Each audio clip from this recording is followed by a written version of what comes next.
Monsieur Jacques Krabal. J'invite Monsieur Jacques Krabal pour nous joindre pour la deuxième session, le français, langue des affaires dans l'espace francophone. Madame Eliane Nsom. D'accord. OK, 106. Monsieur Jacques, لا هيك أجيبها من هون. مدام on va se mettre comme les OK j'avais pas vu voilà لا هون مودريتور هون مودريتور هي أنا كنت بتقعد بالنص لا هون مودريتور OK voilà et vous monsieur Jacques comment ça va Madame Eliane Som.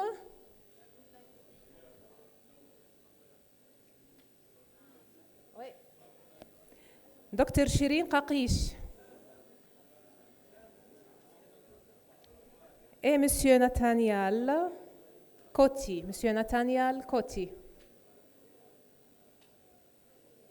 J'invite Monsieur Nathaniel Coty pour joindre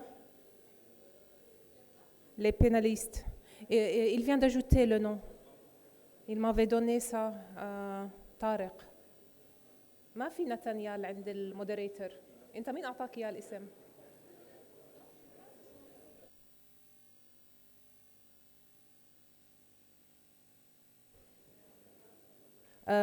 Et notre modérateur, Madame Geneviève Salsa, pour la deuxième session, le français, langue des affaires dans l'espace francophone.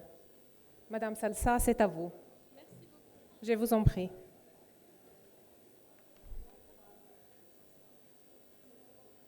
Ça marche comment?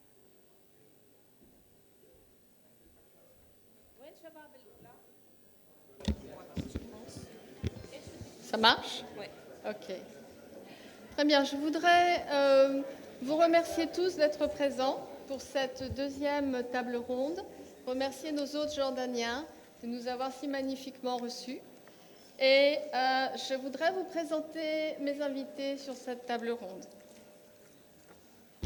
Donc, je vais commencer par évidemment Madame Sheren Kakish. Vous êtes jordanienne. Vous êtes membre du département de la langue française à l'Université de Jordanie. Vous êtes la première femme à occuper ce poste et la plus jeune. Je voudrais vous présenter également Madame Awa Mbaye, ici présente. Vous êtes une femme d'affaires sénégalaise, directrice générale de Full Business Time, qui intervient dans le marketing, le négoce, l'intermédiation.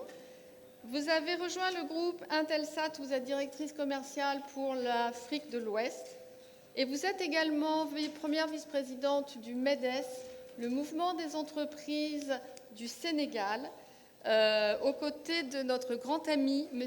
Manik Diop, qui n'a pas pu se joindre à nous, mais qui est un homme absolument extraordinaire. Vous présidez le Haut Conseil au dialogue social. Vous êtes membre, très bien. Et vous travaillez sur beaucoup de sujets comme l'amélioration des cadres scolaires, le maintien des jeunes filles à l'école. J'ai juste une question, est-ce que vous avez le temps de dormir quand vous faites tout ça? Pas du tout. Pas vraiment. Je souhaiterais présenter également Monsieur Jacques Krabal. Cher Jacques, tu es parmi nous. Nous nous connaissons très bien puisque nous évoluons dans les mêmes cercles du pouvoir à Paris, puisque tu as été élu député. Tu as été président de l'APF, l'Association des parlements francophones, qui réunit les parlements de 88 pays. Alors, un fait marquant, Jacques a été longtemps maire de Château-Thierry, qui est la ville de naissance d'un de nos plus grands poètes, très connu des francophones et des francophiles, Jean de La Fontaine. Et tu n'hésitais pas, cher Jacques, lors de tes interventions à l'Assemblée nationale, à citer les fables de La Fontaine qui ont été écrites sous Louis XIV, mais qui sont toujours d'actualité. Et puis, je voudrais, si tu me le permets, raconter une très jolie histoire. Il se trouve qu'à Château-Thierry,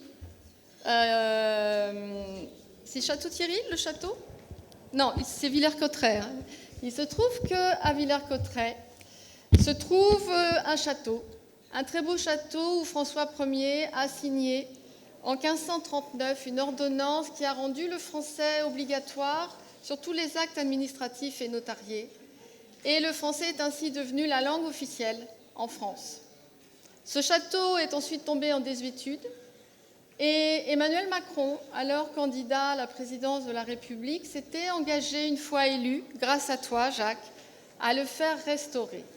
C'est ce qu'il a fait et ce château verra ouvrir les portes de la Cité internationale de la langue française et verra très probablement le 19e sommet de la francophonie se dérouler en son sein, avec une très large part donnée à la société civile et aux acteurs économiques. Et puis, je voudrais présenter également Madame... Alors, attendez, il faut que je retrouve mes fiches. Je vais peut-être vous laisser vous présenter, si vous le souhaitez. Madame Eliane Somme. Madame Eliane Somme, je me suis penchée sur votre biographie, qui est très impressionnante également. Vous êtes la présidente et la fondatrice de l'association Trois Listes Notre-Dame N-Simalen et les Amis de la Charité. Vous travaillez beaucoup pour la francophonie. Vous avez travaillé avec les maisons de la francophonie du Maroc, du Congo, du Burundi, de la Guinée équatoriale. Et vous travaillez pour la paix, pour l'amitié des peuples, la liberté de pensée et le développement économique. Voilà. Alors, oui, vous pouvez rajouter des choses si vous le souhaitez. Très bien. Alors, la francophonie économique, je voudrais juste vous donner quelques chiffres et quelques noms pour poser le sujet. La francophonie économique est née à Niamey en 1970 par 4 pères fondateurs, Léopold Sédar Senghor, le président du Nigeria, Amani Diori, le prince Sihanouk, et ils ont créé la francophonie en disant qu'ils avaient découvert un outil merveilleux, la langue française. Deuxième date très importante, le sommet... Pardon ? Vous avez oublié un président. Bourguiba. Oui, je l'ai cité. Non, excusez-moi, monsieur. Évidemment, le président Habib Bourguiba. La deuxième date très importante, c'est le 30 novembre 2014, le 15e sommet de la francophonie à Dakar, où les chefs d'État ont affirmé solennellement leur volonté de créer un espace économique francophone, ainsi que la coopération et la solidarité en faveur des jeunes et des femmes. Et la francophonie économique était née. Dernier point, pour vous donner quelques informations. L'espace économique francophone, c'est 112 pays, 321 millions de personnes, 16% du PNB brut mondial, 14% des réserves naturelles et minières dans le monde. C'est la 3e langue des affaires parlée dans le monde. Et les économistes disent que ce sera la première langue parlée dans le monde en 2050 avec 820 millions de personnes qui l'utiliseront. Et c'est enfin la 2e langue la plus enseignée. Ces éléments, chers amis, m'invitent à vous poser une première question. Que représente pour vous l'usage de la langue française dans vos activités économiques respectives ? Est-ce un atout et si oui, pourquoi ? Je voudrais, pour commencer à répondre à cette question, donner la parole à Madame Mbaye, et puis ensuite à Madame Eliane Somme, à Monsieur Krabal et enfin à Madame Cheren Kakish. Vous avez la parole. Merci Madame, bonjour à tous. Donc, le français, c'est une partie intégrante de notre culture depuis plusieurs décennies. Je dirais qu'il est passé de langue d'échanges commerciaux à un vecteur d'intégration au sein de communautés qui ont beaucoup de valeurs similaires. Donc ça, c'est ma façon à moi d'introduire et de dire comment je perçois aujourd'hui l'utilisation de la langue française dans nos activités du quotidien. Donc, est-ce un atout? Je dirais oui, sans conteste. Dans un monde où la force d'une communauté et sa capacité d'influence dépendent grandement de la taille de sa démographie, je pense que les zones francophones ont leur part à jouer dans les économies qu'on veut mettre en place de façon régionale et basée autour de cette langue commune que nous partageons. Le partage de la langue française est une chance pour nos économies, car le français, étant la 3e langue des affaires au monde et la francophonie représentant 250 à 300 millions de locuteurs qui développent des affinités autour du monde de la langue française, c'est un instrument d'échange et de communication sans conteste.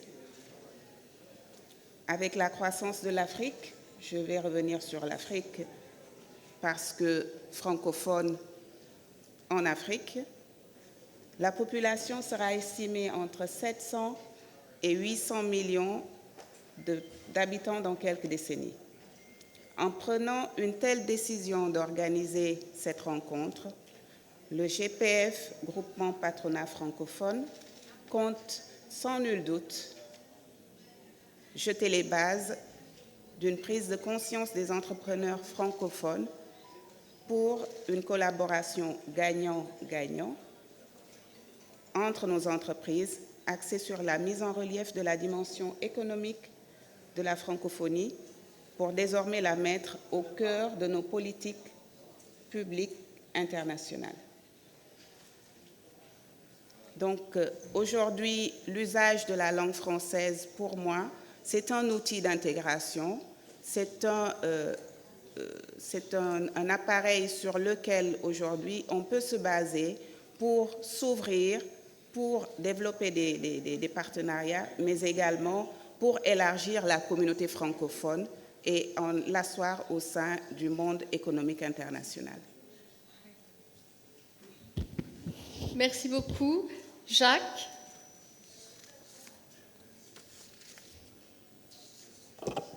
Oui, merci Geneviève pour l'animation de cette table ronde. Vous dire tout le plaisir que j'ai de participer avec vous à cet échange sur ces différents points.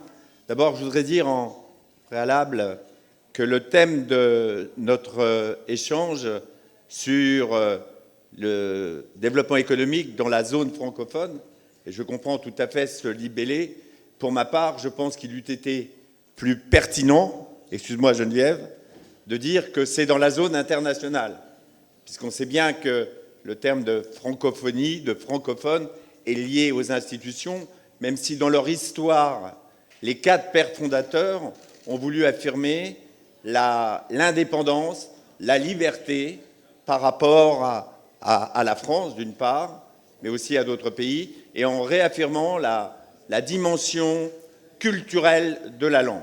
Alors, pour ma part, moi, le contact que j'ai avec la langue française, je suis né en France, et donc je suis bercé par la langue française à travers ma proximité de Château-Thierry et de Jean de La Fontaine.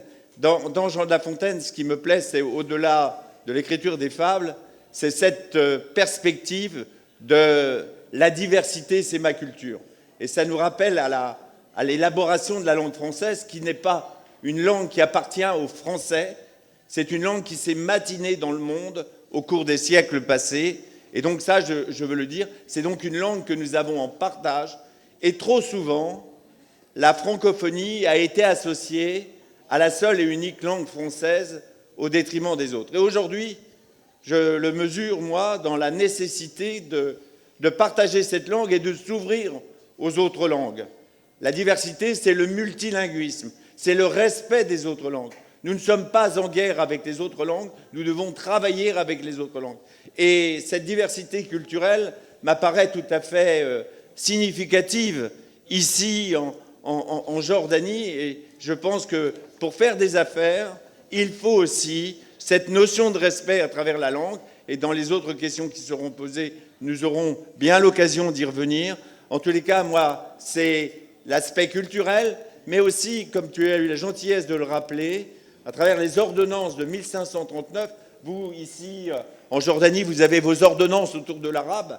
L'ordonnance, c'est bien sûr un acte politique très fort. C'est un acte qui fait que le droit domine, le droit dans l'universalité. Mais au-delà du droit, c'est aussi l'unité à travers la langue. Quand François Ier promeut cette ordonnance, c'est dans la volonté d'unifier le royaume. Et je sais qu'ici, en Jordanie, au-delà de la différence des différents arabes parlés, c'est cette volonté, vous réussissez ce formidable pari en maintenant la diversité, à maintenir l'unité de ce pays. Donc voilà ce que je voulais dire en préambule. Merci Geneviève. Merci Jacques. Madame Ensom?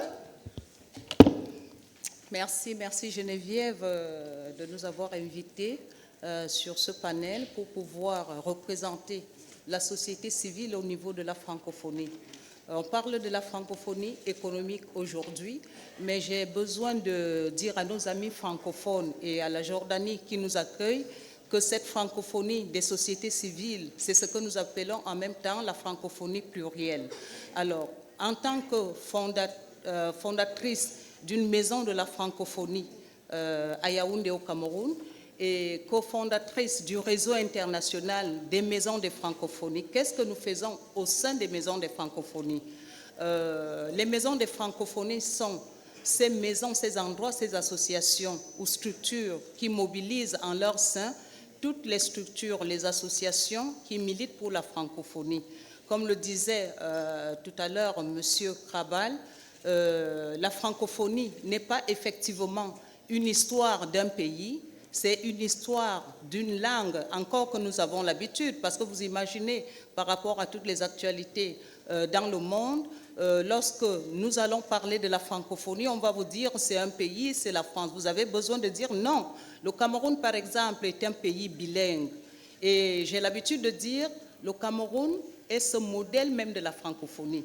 Parce qu'au Cameroun, qui est mon pays d'origine, on a 250 langues qui sont parlées et par rapport à l'histoire, le français fait partie de l'une des langues officielles, à savoir l'anglais et le français. Alors, dans nos activités au quotidien, dans la maison de la francophonie qui est, j'ai l'habitude de dire également, cet instrument, presque une pieuvre où vous racontez tout. C'est-à-dire, vous avez le volet économique, vous avez le volet éducatif, vous avez le volet social, vous avez le volet humanitaire, vous avez la coopération, vous avez la diversité culturelle. Et pour mener ces actions au niveau de notre structure, ça va être à travers la langue française, qui est notre langue, non seulement officielle, et qui est la langue également de l'espace francophone. Pour pouvoir parler au Cameroun, si vous êtes de la région de l'Ouest ou de la région du Sud, avec plusieurs langues, c'est le français qui va être utile pour nous pour pouvoir communiquer et voir dans des actions que nous pouvons mettre ensemble à travers le français. Je vous remercie. Merci Madame Ensom.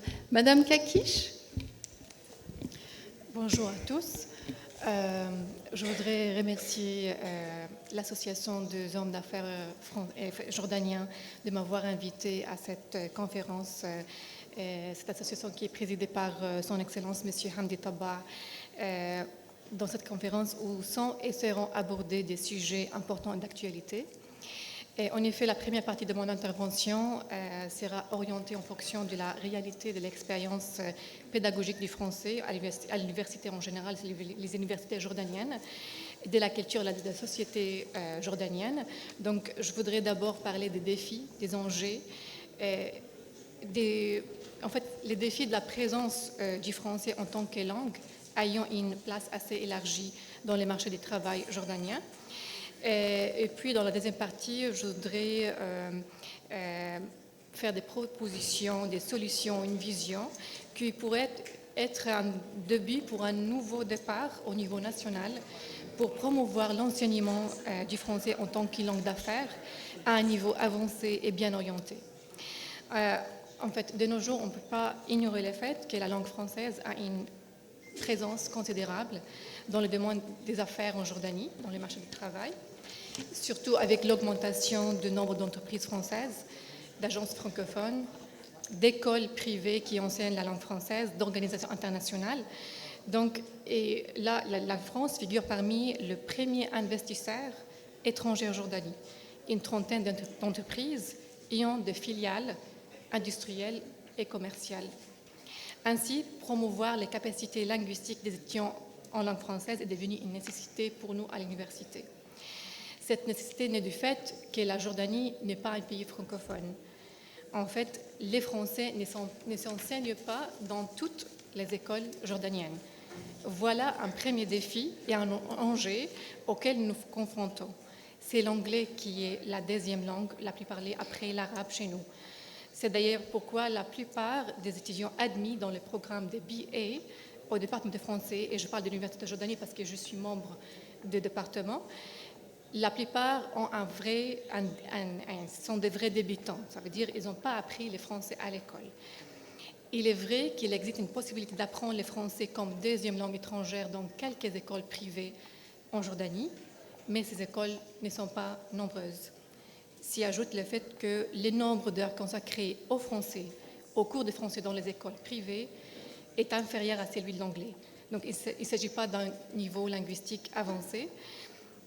Et en fait, juste pour parler de comment on enseigne l'approche pédagogique, il s'agit en général d'apprendre par cœur des listes de mots, des dialogues correspondant aux différentes situations de la vie. Cet enseignement est théorique et basé sur la compétence de lecture, de transcrire sans faute orthographique en général. Ensuite, ces étudiants, ayant appris le français à l'école, arrivent à l'université avec un grand bagage de vocabulaire sans pouvoir maîtriser les compétences d'expression, de communication écrite, orale et écrite de manière avancée. Donc, il n'y a pas ce côté communicatif qui est d'ailleurs nécessaire pour le marché du travail, pour les métiers du futur. À l'université, l'approche pédagogique prend un autre tournant. Le programme de BA en Jordanie, à l'Université de Jordanie, a commencé en 1987-88. Et lors de son lancement, c'était un centre de langue. Ça faisait partie du centre de langue.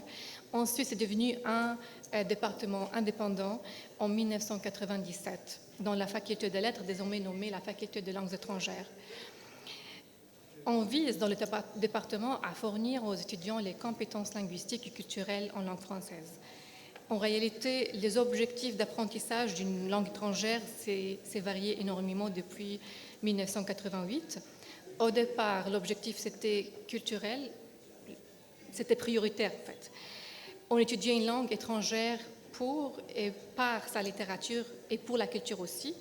Mais à partir de l'année universitaire 1999-2000, on a préféré l'objectif pratique, là où on doit vraiment se concentrer et faire un engagement envers les marchés du travail. Donc c'était essentiel de préparer les étudiants aux métiers qui nécessitent des francophones dans le marché du travail local. Donc on vise désormais à préparer nos apprenants aux métiers des futurs et aux métiers aussi, qu'ils soient en Jordanie ou à l'extérieur. Avec l'ouverture du programme de master, traduction français-arabe, on a fait un grand pas parce que l'augmentation, la demande du marché du travail a augmenté depuis 2011. Et au département, on revoit les maquettes régulièrement des programmes. À titre d'exemple, maintenant, on a des programmes de licence. Et dans les deux programmes, on a des cours de français sur objectifs spécifiques, tels que les français des affaires, les français du tourisme, les français des droits, des diplomaties, des relations internationales, outils de communication professionnelle et autres cours. Et dans les programmes de double majeur, on a aussi un cours de stage. Ce cours est très, très nécessaire aussi pour nos apprenants. Ça constitue pour la plupart une expérience enrichissante, leur permettant de faire un lien entre la pratique et la théorie. C'est la possibilité de tester les secteurs possibles d'activité sur le terrain et de voir dans quel domaine peut s'orienter,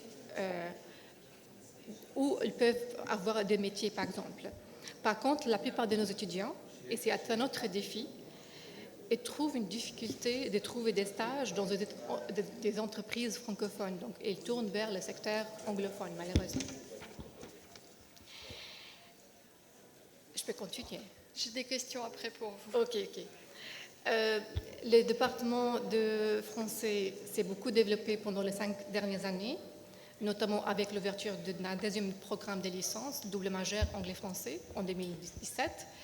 Mais notre tâche n'est pas facile, parce qu'il s'agit de promotions où il y a de vrais débutants, et c'est très difficile, et c'est le premier défi à l'université, de faire apprendre le français à un public adulte et arabophone. Donc, il est vrai qu'on essaie à l'université de faire développer des cursus bien établis en fonction de secteurs et de domaines professionnels qui existent sur le marché du travail local et international, mais aussi de soutenir nos étudiants par des stages, par des formations. Mais on ne peut pas remplir cette mission seule sans relier le monde académique avec le monde du travail, sans faire ce qu'on appelle l'insertion professionnelle au sein des départements de français dans les universités. Et moi, personnellement, je trouve que, quels que soient les efforts qu'on fait à l'université, il faut commencer plus tôt, c'est-à-dire il faut commencer à l'école. La première vision doit se tourner vers l'école, c'est-à-dire il faut implanter l'enseignement du français dans toutes les écoles en Jordanie, les écoles publiques et les écoles privées. Je crois qu'implanter l'enseignement du français dans les écoles publiques et améliorer l'enseignement du français dans les écoles privées pourrait nous aider en tant qu'université jordanienne et département de français à rebondir et réadapter nos programmes par la suite pour pouvoir avoir des résultats, de meilleurs résultats. Et du coup, aussi à propos des stages qu'on a dans les programmes de licence. Ça va être compliqué parce que elle répond. Et les cours de français des affaires n'ont besoin dans le département dépassent notre capacité, ce qui exige une coopération ou un partenariat avec d'autres organisations et institutions francophones afin d'accomplir notre mission pédagogique. D'où déjà, on a une relation, un partenariat avec l'AIF, l'Agence universitaire de la francophonie. Et moi, je suis aussi la coordinatrice de l'Agence universitaire de la francophonie avec l'université depuis déjà 2010. Ce partenariat nous a permis, comme université, de renforcer nos relations avec les universités francophones, d'avoir des formations pour nos profs et pour nos étudiants, de subventionner les projets scientifiques interuniversitaires. On a aussi une bonne relation avec l'ambassade de France, les autres ambassades francophones. On a déjà bénéficié des bourses pour nos étudiants de l'ambassade de France à Amman. Mais on doit réfléchir à élargir notre réseau avec les marchés du travail en créant des partenariats, des coopérations liées surtout avec les cours de français des affaires et les cours de stage. Dans les cours de niveau avancé, je crois aussi, c'est une autre proposition, c'est de mettre en lien, en place des liens actifs avec la communauté francophone locale dans les domaines de commerce, d'industrie, des affaires en général, pour faire... ça constitue un réseau d'invités permanents à des projets de classe. Les invités peuvent être des Français habitant en Jordanie ou travaillant en Jordanie, ou bien des Jordaniens, des Libanais, des Tunisiens qui sont francophones. Donc, si on essaie d'affranchir cette étape de l'amélioration de l'enseignement du français, que ce soit à l'école ou à l'université, on peut réfléchir à une autre étape, et c'est mon dernier point, je vais terminer là-dessus, de faire comme les centres d'employabilité francophones à Beyrouth. Juste pour expliquer brièvement c'est quoi. Mais je vous interrogerai sur l'appétence de vos étudiants. Vous aurez l'occasion de... Ça fera partie de notre dernière question. Ok. Je reviendrai vers vous sur ce sujet. Alors, je voudrais évoquer une deuxième question sur le thème de cette table ronde qui portera sur la force de la langue française dans le monde des affaires. Nous avons vécu ces dernières années des mutations profondes, une crise financière en 2008-2009 qui a été sans précédent dans notre histoire contemporaine et qui a entraîné un essoufflement de la mondialisation. Nous avons connu des changements climatiques qui obligent les entreprises du monde entier à se réorienter. Nous avons un défi majeur qui est la révolution numérique qui est qualifiée de 4e révolution industrielle. Et puis, bien sûr, nous avons tous connu l'épisode du Covid-19 qui a stoppé toutes les économies et dont nous avons mesuré les conséquences sanitaires et humaines et dont nous mesurons encore les conséquences économiques en termes de pénurie de biens et de marchandises. L'ensemble de ces facteurs montre à quel point l'interaction des acteurs au sein d'une même zone est importante, que ces acteurs soient institutionnels, politiques, associatifs, économiques, pour créer un nouveau modèle économique de développement plus sûr et plus durable. Et donc, ma question portera, mes chers amis, sur pensez-vous que le modèle francophone, avec les valeurs qu'il véhicule et qui influent aussi dans les pays francophiles, puisque la francophonie et la francophonie, bien sûr, ce ne sont pas deux zones étanches, mais ce sont deux zones qui ont des échanges économiques, pensez-vous que ce modèle soit un atout pour une société en pleine mutation? Donc je vais peut-être donner la parole à Madame Ensom pour répondre à cette question, et puis ensuite à nos autres invités. Merci. J'entends par valeur humaniste tout ce qui touche au développement culturel, au développement intellectuel, au développement social. Et nous venons de dire tout à l'heure que la langue française nous permettait de nous rapprocher. Ce modèle pourrait être un atout si et seulement si, enfin, à mon humble avis, si les valeurs humanistes étaient vraiment préservées. Et ces valeurs étant celles que nous connaissons, c'est-à-dire la protection de la biodiversité, le rapprochement. On a vu l'épisode de la Covid-19 qui effectivement a cassé même le rapprochement humain, qui a cassé des économies. Donc, pour le développement économique aujourd'hui, je pense que les politiques ont besoin d'être sensibilisés également sur cette protection de l'environnement de l'homme. Donc c'est très important pour nous. Absolument. Voilà. Et je crois qu'à ce niveau-là, nos panélistes de la 6e table vont développer des choses en ce qui concerne, par exemple, l'économie sociale et solidaire. Absolument. D'accord. Je vous remercie. Je vous en prie. Jacques, un petit mot? Oui, la question est vraiment très importante et doit nous interpeller tous à travers ce modèle francophone qu'on souhaitait mettre sur la table les 4 pères fondateurs, basés bien évidemment sur la liberté, la solidarité, l'égalité. Ce concept de valeur francophone vient aussi de l'histoire et est attaché, comme vient de le dire, sur la prédominance culturelle et littéraire.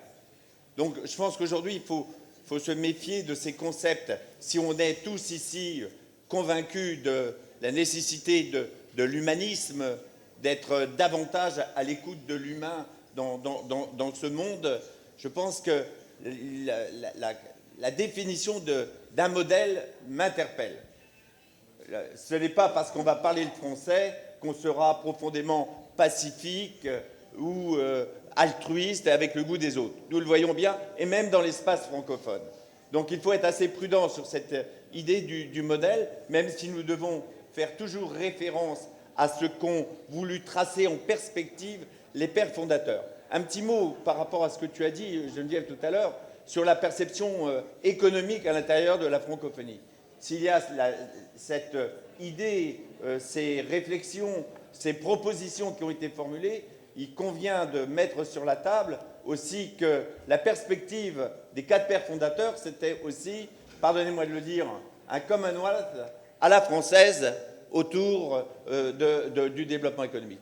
Et cette nécessité de réflexion commune à mettre en place des outils de réglementation, de facilitation, il est forcé de le constater que ça n'a pas été fait. Pour autant, aujourd'hui, les valeurs qui sont les nôtres, qui ne dépendent pas seulement des francophones, Et ici, il faut le dire, ça dépend aussi de tous les francophiles, mais aussi des hommes et des femmes de bonne volonté. Et je pense que le groupement du patronat francophone, le CESE, l'UCESIF, et vous toutes ici, vous êtes engagés dans une définition de cet humanisme à travers le respect des hommes et des femmes, le respect dans l'entreprise. Ça a été dit, la responsabilité sociale, environnementale doit être au cœur de notre action, comme les ODD, les 17 ODD qui font la promotion, bien évidemment, de la langue française, mais aussi du souci de préserver notre environnement, en montrant bien qu'à l'intérieur d'un État, d'une entreprise également, il faut prendre en compte l'objectif collectif, donner de la valeur ajoutée, créer de l'emploi, mais aussi avoir le souci du progrès humain des collaborateurs. Ça a été dit ce matin dans les différentes interventions. Donc méfions-nous, oui, la francophonie, à travers ses pères fondateurs, a vraiment cette volonté de progrès humain, mais la langue, une langue en tant que telle, ne peut pas être significative suffisamment de cette réussite. Donc moi je crois plutôt à la nécessité de la diversité culturelle, à la nécessité de la diversité linguistique pour pouvoir porter cet humanisme qui nous rassemble tous. Merci Jacques. Madame Kakish. En fait, dans ce monde qui est en pleine mutation, je suis sûrement avec la diversité culturelle et linguistique, mais moi, parce que je suis francophone, donc voilà. Donc ça m'attriste que la francophonie, je trouve que maintenant c'est en danger. Je suis la coordinatrice des relations avec l'Agence universitaire de francophonie avec l'Université de Jordanie. Et en 2016, on a trouvé que la plupart des universités qui veulent être membres de l'AIF, surtout du Moyen-Orient, sont des universités anglophones. On a seulement un département ou deux où il y a des membres francophones, mais la plupart des membres de l'université en général sont des anglophones. Et on a tourné un peu vers l'anglais. Maintenant, on subventionne des projets qui sont anglais où il y a une minorité de membres qui travaillent dans le projet qui sont francophones. Donc c'est malheureux, mais je suis pour un modèle, pour des réseaux qui peuvent, ou des outils qui peuvent... Ok, on est pour la diversité, mais pour garder un peu aussi la francophonie et la langue française. Merci beaucoup. Madame Mbaye. Merci Geneviève. Donc à la suite de mes collègues panélistes, je dirais qu'aujourd'hui, force est de constater que la bataille économique mondiale, dans cette bataille, il y a toujours une forte prédominance des sociétés multinationales, des grands groupes d'entreprises réunis autour d'intérêts économiques, mais aussi surtout de valeurs linguistiques et culturelles ou socio-environnementales. Le modèle francophone, basé essentiellement sur l'intégration, constitue aujourd'hui la force de notre communauté. Par le biais de la mutualisation de nos capacités de résilience face à la plupart des défis de notre quotidien, mais également et surtout un canal pour approfondir, échanger, partager nos efforts pour rendre le monde meilleur. Merci Geneviève. Merci beaucoup. Il me reste 2 questions à vous poser. La première de ces 2 questions porte sur la langue française, langue des affaires de demain. L'importance de la langue française en tant que langue des affaires sera portée par les jeunes, puisque c'est la façon de communiquer est un élément important pour l'employabilité des jeunes et pour la compétitivité de nos entreprises, parce qu'il faut que les entreprises puissent se comprendre. Le français devient donc ainsi une langue de travail et constitue par là même un atout professionnel pour des employeurs, et notamment dans le réseau francophone, et je voudrais citer l'Union des banques francophones, le réseau francophone de l'innovation ou l'Alliance des patronats francophones. Le français, la question des langues en général, dans le recrutement des entreprises est donc centrale, et une étude très importante a été menée au sein de plusieurs pays, l'Arménie, la Bulgarie, le Cambodge, le Kenya, le Liban, Madagascar, le Nigeria, la Roumanie et le Vietnam, qui ont montré la place singulière de la langue française sur le marché de l'emploi. Ma question portera donc sur l'importance, selon vous, de l'enseignement de la langue française aux jeunes et aux générations futures en termes d'employabilité. Alors bien évidemment, Madame Kaki, je me tourne vers vous pour connaître peut-être l'appétence de vos étudiants pour la langue française, et est-ce que lorsqu'ils viennent s'inscrire chez vous, ils ont pour objectif des questions d'employabilité? En effet, depuis l'accord de coopération entre le gouvernement français et de la République française et les gouvernements de Jordanie, c'était le 16 juin 1965, l'enseignement du français est devenu une nécessité, que ce soit à l'école ou à l'université. Surtout que cet accord porte sur des secteurs comme l'économie, l'agriculture, l'irrigation, la santé et l'éducation. Pour parler de la réalité, comme je viens de parler en fait, dans mon intervention, la plupart de nos étudiants sont de vrais débutants. Le premier but pour les filles, c'est d'enseigner dans des écoles. Et la plupart de nos jeunes apprenants, je parle des hommes, des jeunes hommes, ils veulent travailler dans le secteur touristique. Ils préfèrent être des guides touristiques. Très peu de gens pensent au monde d'affaires parce qu'on n'a pas vraiment on n'éveille pas à l'université, on n'a pas fait cette insertion professionnelle au niveau des universités. Et ce que j'aime bien qu'on a comme vision, que ce soit l'université, le monde académique et le monde du travail, pour faire ces liens, un vrai lien qui est encadré, qui est bien orienté, pour montrer à nos apprenants qu'il y a vraiment des métiers dans le monde des affaires, dans les marchés locaux, avant de parler du marché international. Voilà. Merci beaucoup. Madame Ensom?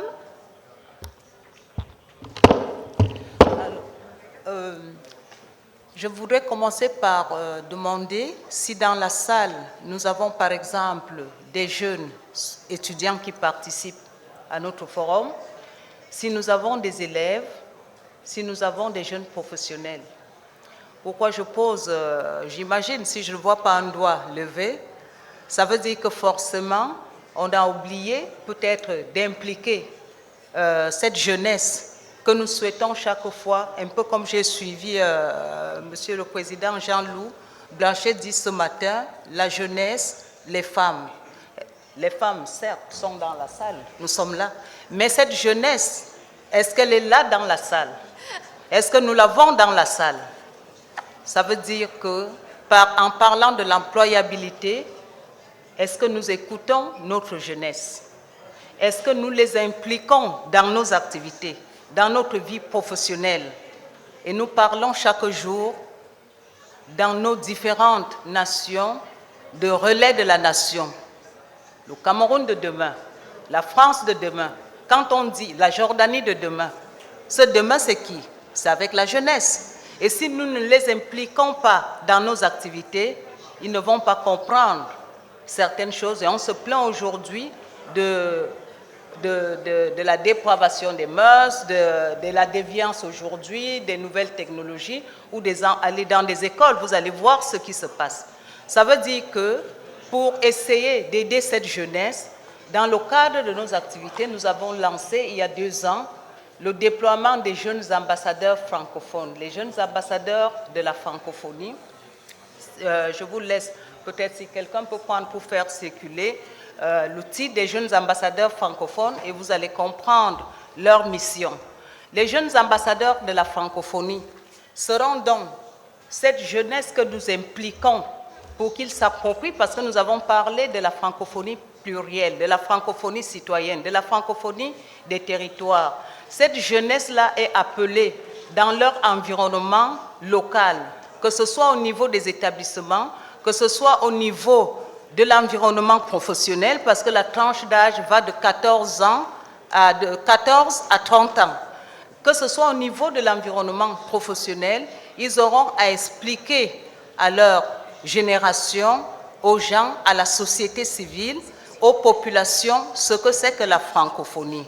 D'abord, diffuser les valeurs réelles telles que voulues par les pères de la francophonie et par nous-mêmes aujourd'hui, en parlant de la francophonie économique, diffuser ces valeurs-là et porter une action, c'est-à-dire un projet, un micro-projet. D'ailleurs, c'est cette société, cette jeunesse qu'on appelle aujourd'hui, quand elle crée des micro-projets, les start-up, les jeunes pousses. Parce qu'on est dans la francophonie, bien qu'on soit dans un pays qui parle l'anglais, mais les jeunes pousses, c'est-à-dire les jeunes entrepreneurs, comment vous les accompagnez?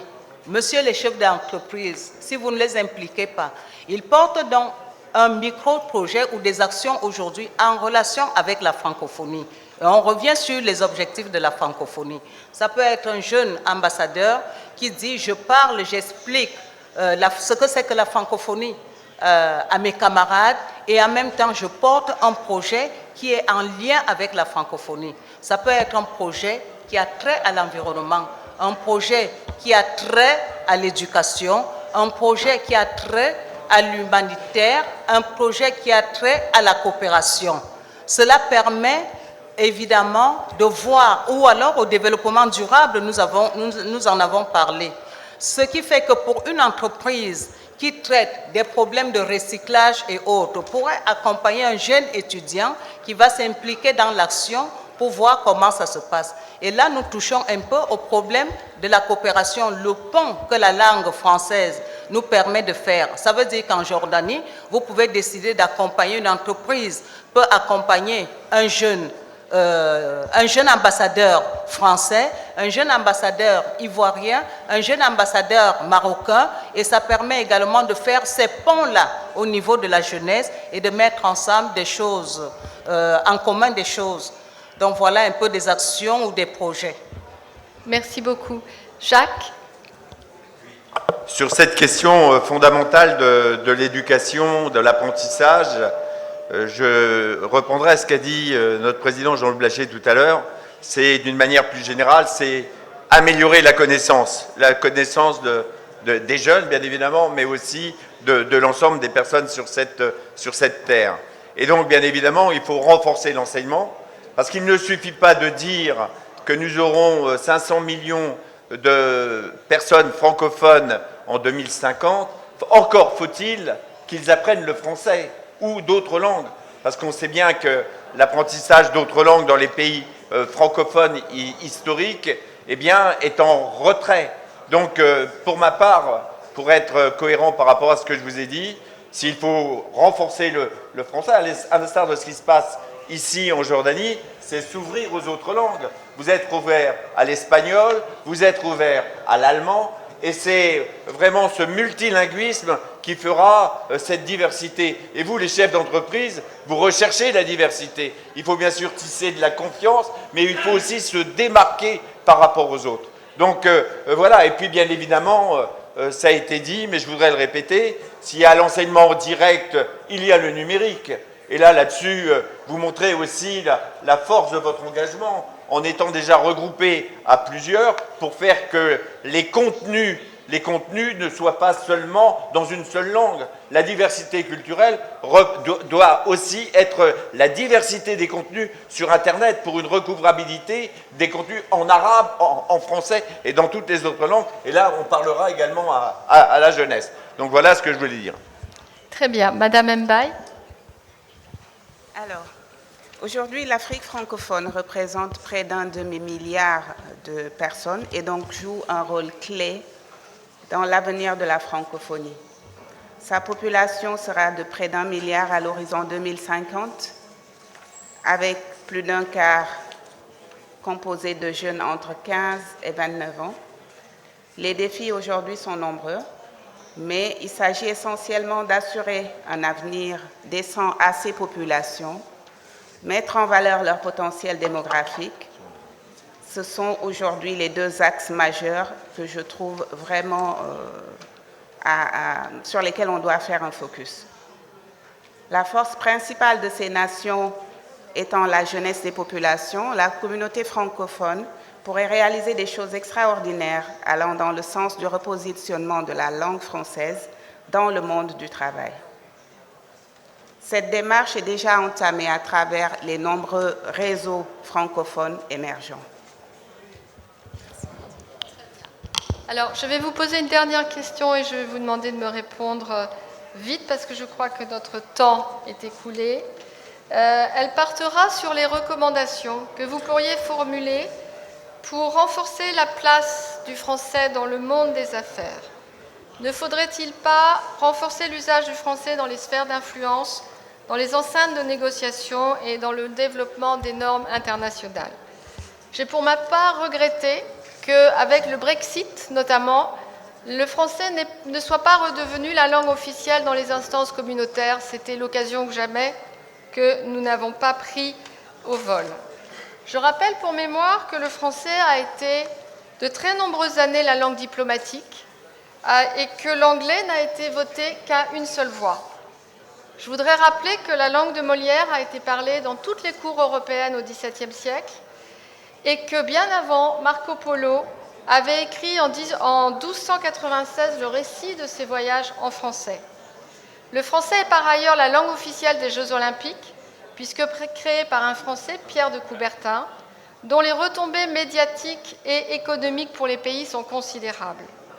Donc pour répondre à cette question très rapidement, je voudrais donner la parole à Jacques, peut-être, puisque tu es l'institutionnel de service, Madame Mbaye, Madame Nsom, et terminé par notre invitée, Madame Kakish. Oui, merci Geneviève de soulever ces interrogations que nous avons par rapport d'abord, s'il faut qu'on multiplie le multilinguisme au niveau de la population, il faut que les représentants des États montrent l'exemple dans les instances internationales. Il est inadmissible qu'au sein de l'ONU, qu'au sein de l'OMC, qu'au sein de l'Union européenne, ce qui est prévu dans les textes ne soit pas respecté, à savoir donner la parole. Il n'y a pas que l'anglais, même s'il y a l'anglais, et donc les institutions, vous avez par exemple au sein de l'ONU, l'arabe est une langue obligatoire, vous avez au sein de l'OMC, l'arabe est une langue obligatoire, et donc il faut qu'on reprenne les fondamentaux afin d'obliger les institutions à respecter les langues de communication. Ça, c'est un premier point. Après, pour aller beaucoup plus loin, la place du français dans le monde des affaires, je pense que, si vous voulez, ça s'est exprimé ce matin d'une manière très forte. On a vu que les institutions n'étaient plus les seuls partenaires. Tout ce qui venait du haut des gouvernements, des États, c'est terminé, même si on a besoin d'avoir des processus législatifs vraiment très forts, et on a vu qu'ici, en Jordanie, c'était le cas. Il faut qu'il y ait du réseau avec les acteurs économiques du terrain, les chambres de commerce, les associations patronales et d'une manière beaucoup plus large, la société civile. Il y a une crise démocratique très forte, il faut redonner de l'élan à travers de nouvelles perspectives. Et je suis convaincu que le groupement du patronat francophone, comme les UCESIF, vont apporter cet élément supplémentaire. Alors si vous voulez, pour clôturer mes interventions, je voudrais vous citer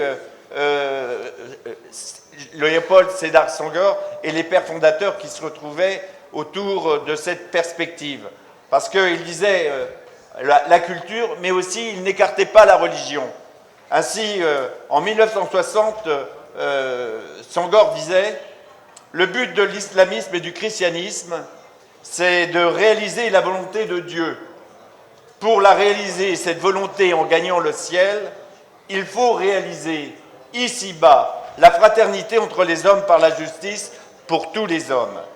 Or, qu'est-ce que la justice, si ce n'est l'égalité des chances données au départ à tous les hommes, quelle que soit leur race ou leurs conditions, si ce n'est avec le travail, la répartition équitable du revenu national entre les citoyens, de revenu mondial entre les nations, si ce n'est enfin la répartition équitable du savoir entre tous les hommes et toutes les nations. Voilà, tout est dit, l'ambition politique est posée, avec bien sûr un élément qui n'apparaissait pas il y a 50 ans, concernant le réchauffement climatique. Merci Jacques. Madame Nsom. Oui. Merci. Voilà. Alors, je pense que la langue française, pendant plus de deux siècles, a été la langue de la diplomatie. Et nous pensons qu'aujourd'hui, si on ne tient pas compte de cette francophonie qu'on a voulu, je ne reviendrai pas sur ce que a déjà relevé mes collègues, panélistes, plus précisément pour monsieur Krabal, qui vient de le répéter sans cesse. C'est-à-dire, s'il n'y a pas cette solidarité, s'il n'y a pas véritablement ce partage entre les sociétés, entre les États, il nous sera difficile d'évoluer et vraiment en respectant la diversité culturelle. Donc, que cette diplomatie, que les États, parce qu'aujourd'hui, c'est vrai, ce sont des sociétés civiles. Vous ne pouvez pas être, il faut d'abord être membre de la francophonie ou observateur pour parler de la francophonie. Et donc, c'est vraiment un problème de coopération, un problème d'échange, et qu'il y ait vraiment un réel donnant-donné. Je terminerai par là. Merci. En 2 mots, Madame Mbaye. Alors, le partage de la langue française. Pour moi, c'est une chance pour nos économies.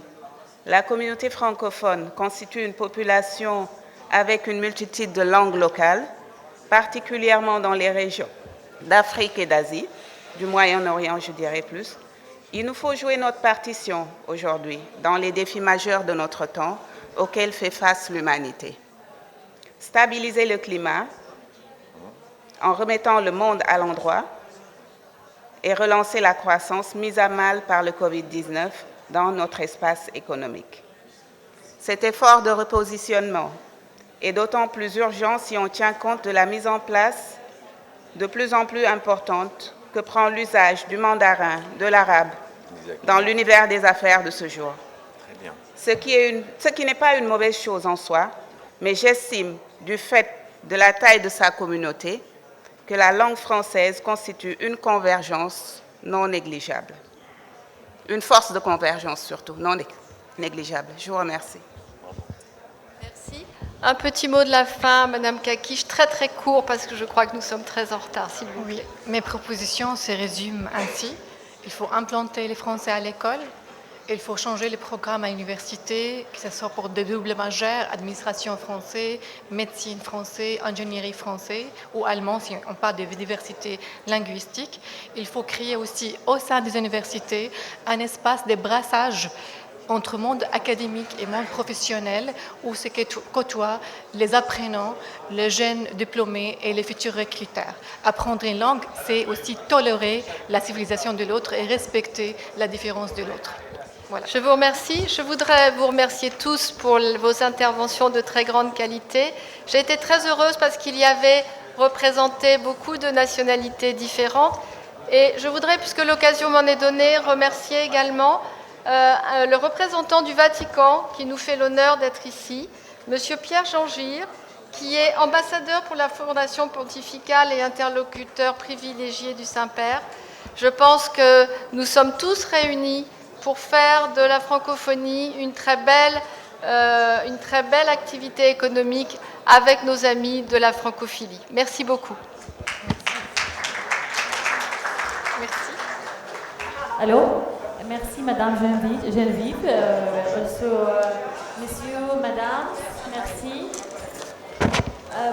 لا شك أن الاستماع لهذه المعلومات والإسهامات والاقتراحات حول أهمية اللغة الفرنسية بتدفعنا لأنه نفكر أكثر بسبل التعاون والاستثمار مع الدول الفرنسية والدول الناطقة بالفرنكفونية، خاصة أن البيئة الاستثمارية في الأردن اليوم جاذبة أكثر وفيها جميع أنواع البيئات الاستثمارية وخصوصا عندنا جميع أنواع السياحة وجميع الإمكانيات لأنه يصير في عندنا استثمار أكثر خلال العقد القادم إن شاء الله وإن شاء الله أقل.